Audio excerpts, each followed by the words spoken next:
Can I drink alcohol with my ulcerative colitis or Crohn's disease?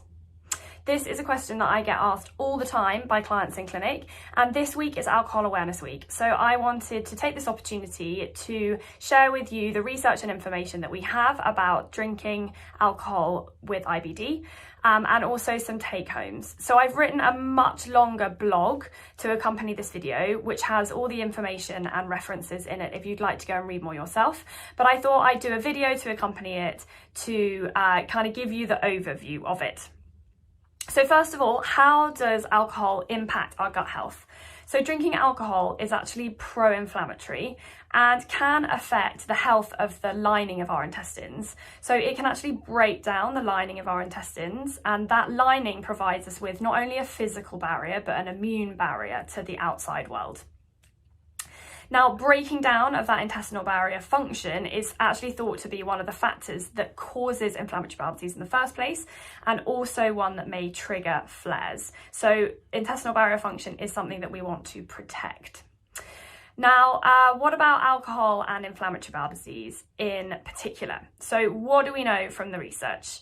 Firstly, we know that drinking alcohol may cause symptoms and or flare-ups in inactive IBD.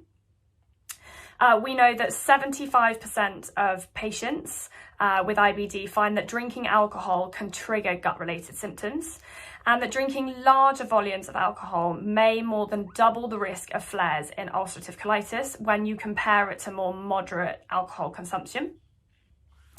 And interestingly, in ulcerative colitis, sulfite-containing drinks, so that's an additive that's added to drinks like wine and beer, might actually increase the risk of flare, whereas when they looked at spirits, that didn't seem to have an impact. Now, when they looked at Crohn's disease, the type of drink didn't seem to matter that much to the symptoms. But higher sugar drinks like Smirnoff and beer may actually cause tummy pain in Crohn's disease.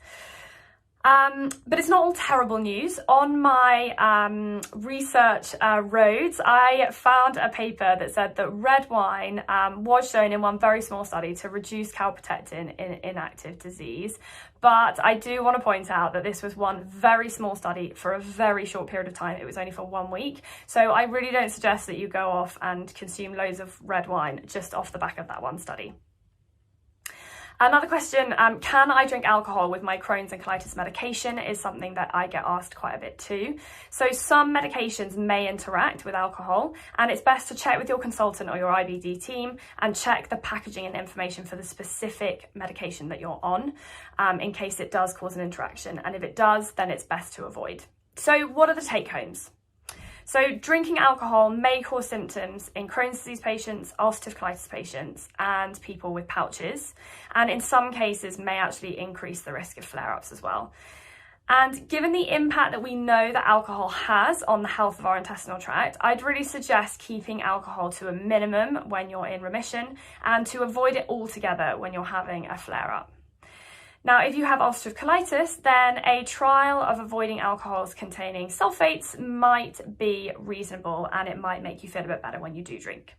Anyway, I hope that was helpful, and we'll see you again soon.